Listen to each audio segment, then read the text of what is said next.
How has Modi and his government been treating his Sikh population?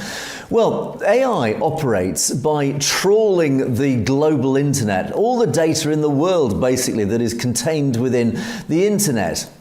And knowing that, it means that you can then conclude that, okay, its conclusions, AI's conclusions, is basically a consensus opinion. It's drawing all the different factors, all the different sides, in other words, all the different narratives, and producing its own sort of conclusions on balance based on one side and the other and whatever's in between.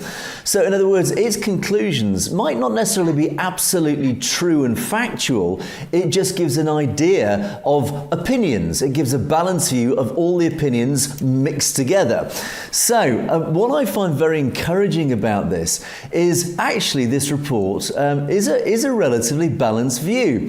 First of all, on the one hand, it does show the Indian narrative. And of course, the Gaudiya media is an extraordinarily powerful machine. It is deeply partisan. It is, of course, primarily reporting to the benefit of the BJP government and Narendra Modi. It always paints a favourable picture of the Indian government, and particularly of Narendra Modi himself. And particularly, it always takes great joy in persecuting and smearing the reputation of the Sikh community and, of course, other minorities within India.